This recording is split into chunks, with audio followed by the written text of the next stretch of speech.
በመጨረሻ ጨዋታ በዚህ ስታዲየም ኢትዮ ኤሌክትሪክ ነበር የገጠመው። ብዙአየሁ ወደ ቢኒያም አይተን ቢኒያም ምናልባት አቡበከር ሳኔ አቡበከር ከፍ አድርጎታል። ከፍ ያለ ኳስ ነው። ሳሙኤል ዮሐንስ ወደ ጎል አደል ምናልባት ሙጂብ ቃሲም የሚመጥነው ሰው ታዞለታል። በረከት ደስታ በረከት እየተቆረጠ ነው የሄደው። ተነጠቀ። አብዱልከሪም ወርቁን የነጠቀው በመሃል ኮሊንስ ሰርቷል። ጎል እንዳይቆጠርባቸው ማድረግ ምናልባት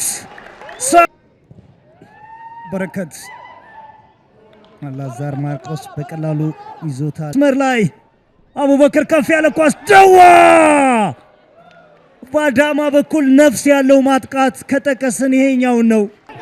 ምናልባት ቢኒያም አይተን እንደባለፈው አይነት አጋጣሚ ቢኒያም ግሩም ሀጎስ ግሩም መከላከል። በረከት ደስታ በረከት ጥሩ ኳስ ለኮሊንስ ኮሊንስ ተመኩል ያየን አይደለም። ማይክል ኪፕሮቪ ያመለጣቸው ማይክል ግሩም ሀጎስ በድጋሚ እንዴት አይነት ኳስ ነው ያስጣለው። ግሩም ሀጎስ ጥሩ ድል ምናልባት አላዛር ማርቆስ በመጨረሻ